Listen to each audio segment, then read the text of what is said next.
I was so lonely. No excuse, I know. But, my God, I was lonely. And it wasn't like I wasn't trying. Dating in my first year of college had been a complete failure. Being home in Fort Lauderdale for summer break didn't help either.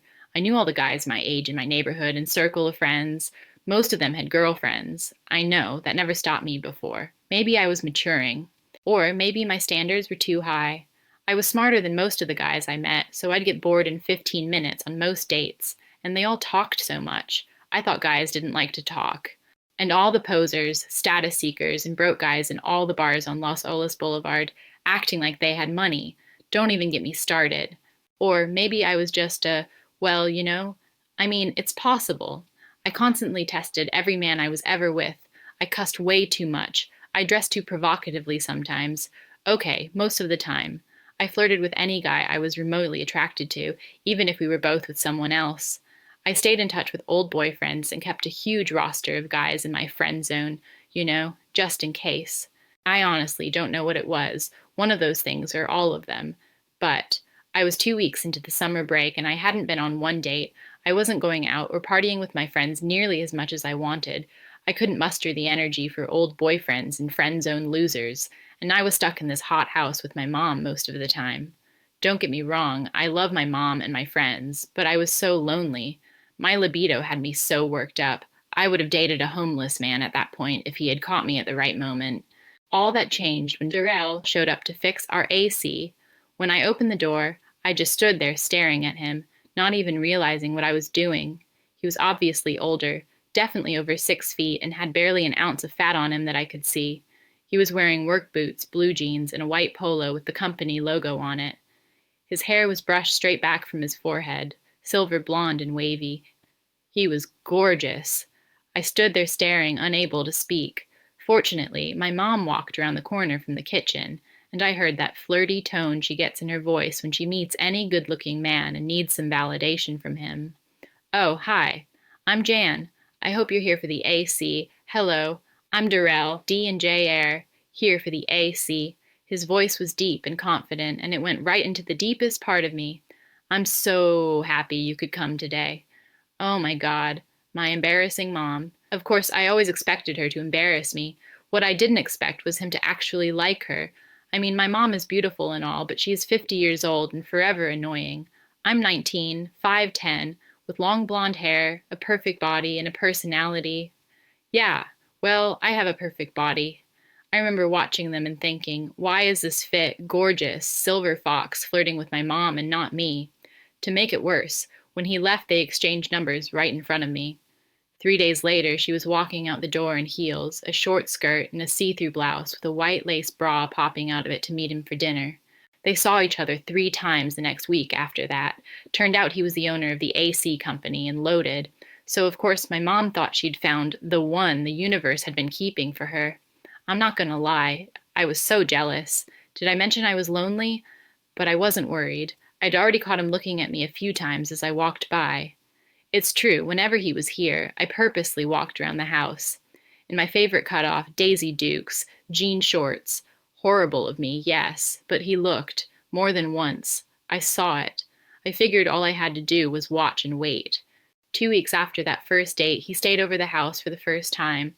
I had gone out with my friends on a Saturday night and gotten a little drunk. I came home early and walked in on the two of them making out on the couch in the living room like a pair of high school freshmen.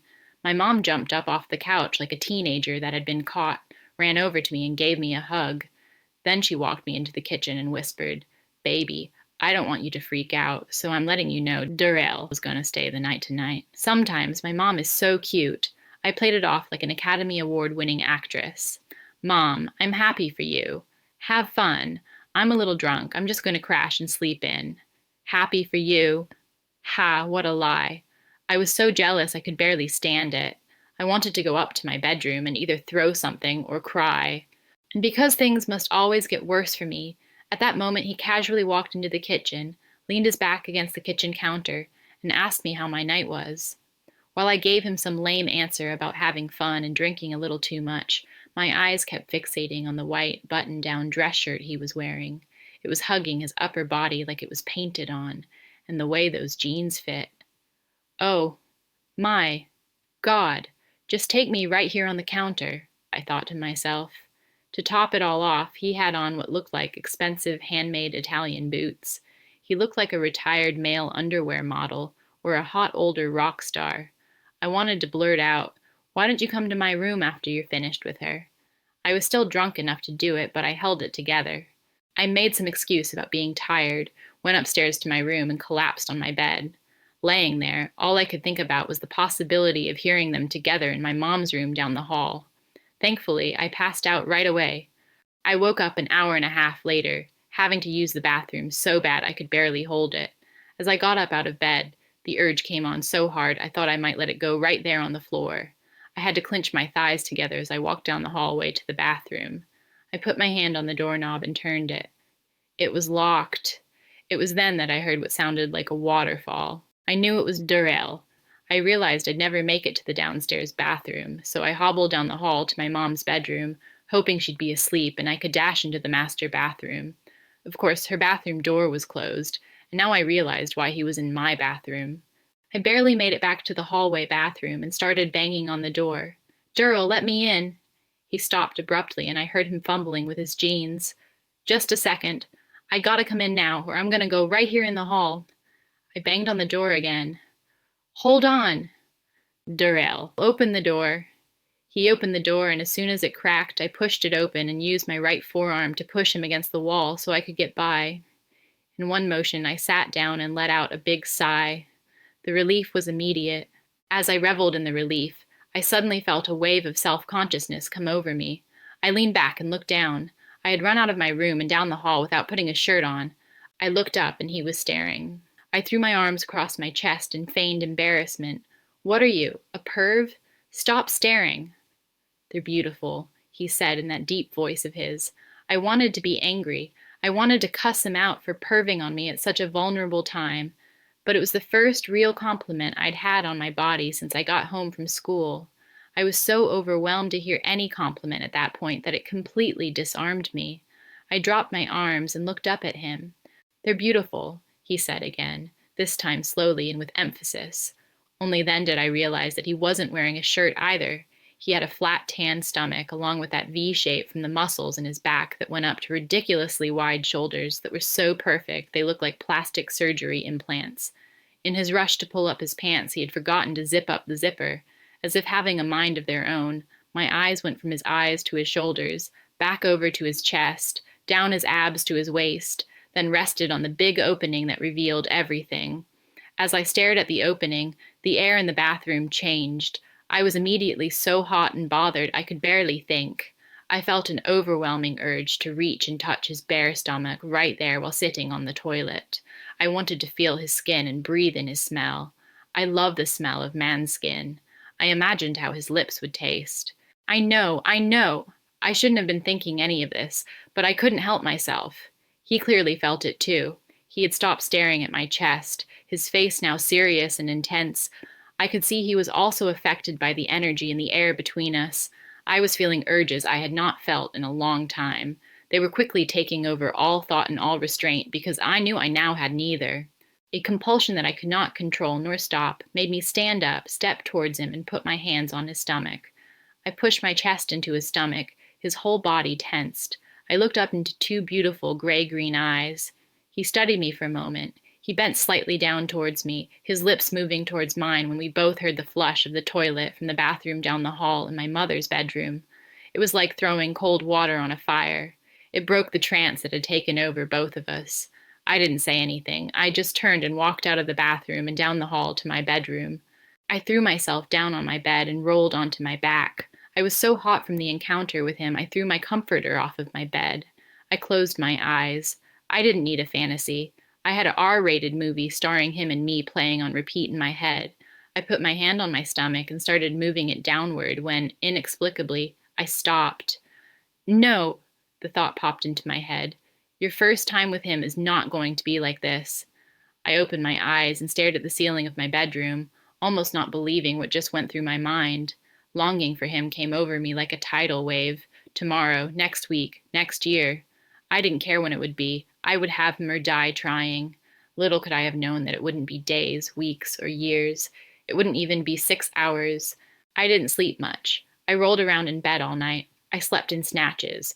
My restless body and mind were unable to stop thinking about him standing in front of me, bare-chested in those jeans, those gray-green eyes staring down at me. When I did wake up, I looked at my clock. It was 6:30 a.m. I hadn't drank that much the night before, but my head was killing me. I looked around and found my white tank top laying on the chair near my closet. I put it on and walked down the hall to the bathroom and opened the medicine cabinet above the sink to get some aspirin, and no aspirin. I walked back into the hall and saw my mom's bedroom door closed. I hated my life at that moment. I had to go downstairs and look in the kitchen. I tiptoed past her door, walked down the stairs, through the living room, and around to the kitchen. As I came around the corner into the kitchen, I let out a short scream but covered my mouth before it went anywhere. A shirtless Durrell was at the sink, drinking a glass of water. He turned, looked at me, and held up his right hand as if to say, "It's okay. It's only me." How could he have known that he had been running through my head, down through my heart, past my stomach, and right to you-know-where all night long? I caught my breath and acted like it was nothing as I walked around the granite top island to the sink. His jeans hung loose on him, but this time they were buttoned and zipped up. And no shoes. I mean, he even had gorgeous feet. I walked right up to him and rested both my hands on his stomach. I didn't even try to hide my longing for him. "Whoa, Abby. Take it easy," he pleaded. "Take what easy?" "Look, I just needed a drink of water. I'm heading right back upstairs." As he turned to walk the other direction away from me, I reached out and hooked one of the belt loops in the waistband of his jeans with my index finger. He stopped and looked at me. "Don't go. Abby, don't do this." "But I want to do it, and I know you want to do it too." "Your mom could be awake already." "I don't give a care if she walks down and sees us rolling on the kitchen floor." I took another step closer and slid my hands around his waist to his back. "Because all I want right now is to roll on the kitchen floor with you." I couldn't believe the words came out of my mouth. It was like some demon had taken over my body, and all I could do was watch as it said and did things. I ran my thumb and forefinger along the waistband of his jeans until they got to the button in front.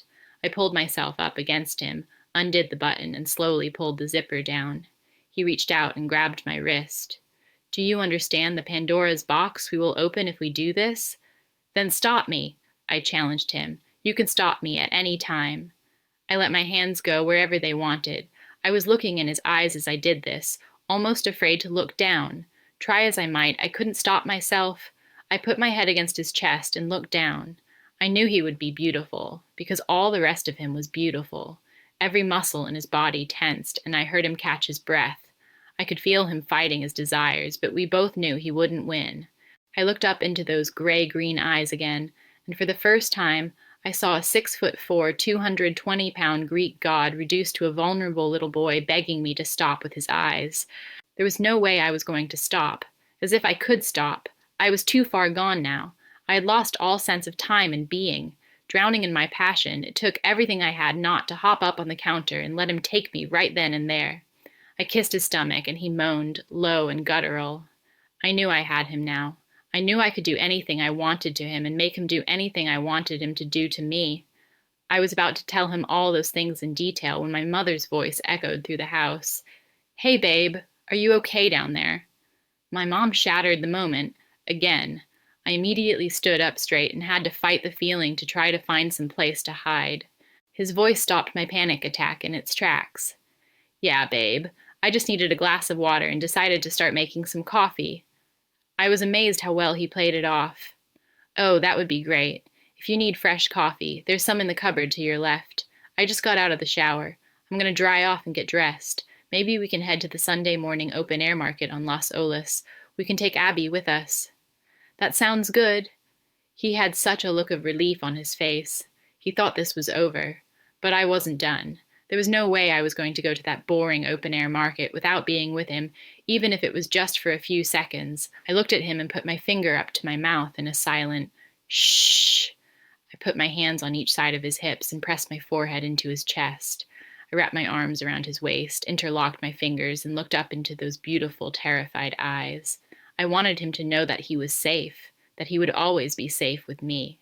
If he was willing to go to this forbidden place with me, he would never have to worry. It would be our secret, our special secret. He could have my mom. Hell, he could fall in love with her for all I cared, but I would need to have him from time to time when I needed him, when I craved him. That was going to be my only requirement from him, to have my approval and acceptance of him in our lives. I knew we didn't have much time. I pushed my right leg in between his legs and pressed my stomach into his. Not only did his upper body rise up as he took in a deep breath, but I felt a tremor go through his whole body.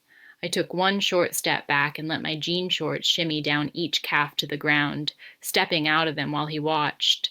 I turned, pressed my stomach against the front of the sink, and without saying a word, I invited him to have his way with me. I was afraid he would hesitate. I was afraid he would freak out and leave me there. But one look at his face, and I knew he was way too far gone. Like me, he had lost all control. I could see it all over him. He looked at the entranceway to the kitchen, and I could see him calculating the risk. I reached over and grabbed his right wrist. I needed him to focus on me, on us, on this. He looked at me, still unsure. "We have to do this now," I said to him with my eyes. He hesitated, then I saw the decision he made flash across his face. He quickly stepped behind me and wrapped his arms around my waist. I melted into them, my heart beating wildly with anticipation. We started slow, agonizingly slow, but things accelerated very quickly.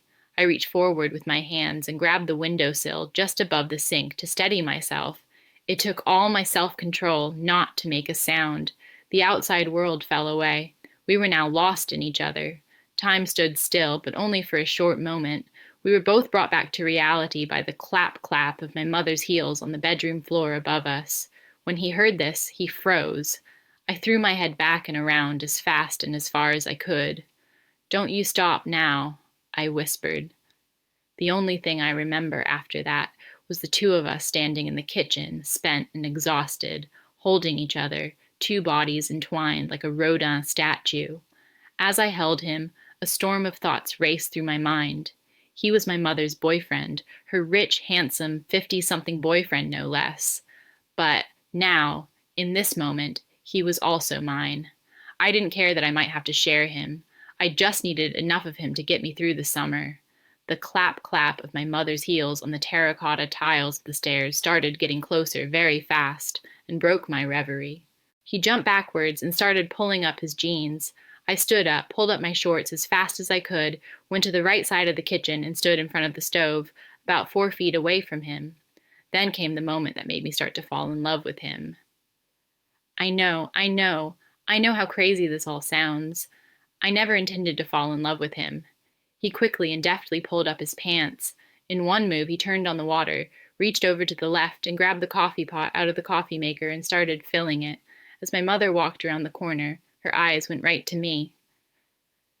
"Hey, what are you doing down here, Abby girl?" "I didn't hear you get up." "Yeah, I just came down a minute ago. Your door was closed. I didn't want to wake you if you were still sleeping." She began to walk towards him. I was so afraid she would find us out. I knew it would crush her. "How was your shower?" He said it so nonchalantly, like nothing had happened between us. I'm sure I fell in love with him right then and there. He cared enough about my mom not to expose what he and I just did and destroy all her hopes and dreams with him, however deluded they were. I knew it was going to be a problem in the future. I knew I had just taken this to a whole different level. But I couldn't stop my craving for him any more than I could have stopped a freight train with my bare hands. No wonder she was already falling in love with him. No wonder she took him to her bed and into her life so fast. I understood now. She walked up to him and wrapped her arms around him from behind, pulled herself against him and kissed the back of his neck. "Babe, you're a little sweaty." "Yeah, it's a bit hot in here for me." "I like it much cooler than you keep it." She laughed. "I guess that's why you're an AC man, huh?" She turned her head, rested it on his back, and looked over at me. "Durrell and I are going to the open-air market on Las Olas. Why don't you get dressed and come with us? We'll get some breakfast there." I knew he probably wanted me to say no, but I wanted him more than ever now. I wanted him all to myself, even though I knew that wasn't possible.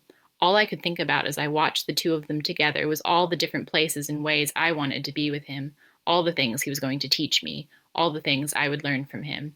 I was already thinking of wearing one of my revealing little sundresses and my favorite brown high-heeled sandals to the market, torturing him the whole time, touching his hand whenever possible, flashing him when she wasn't looking, touching his leg with my foot under the table as we ate breakfast, giving him that look every time our eyes met. Sure, I'll go. Sounds fun I wasn't alone anymore. I spent the rest of that summer with a handsome, rich, older man who taught me things about love and loving I would have taken a lifetime to learn on my own. Unfortunately, he just so happened to be my mom's boyfriend. It ended badly, of course. I broke my mom's heart, but she loves me and forgave me. She conveniently blamed everything on him. Durrell, well, that's another story.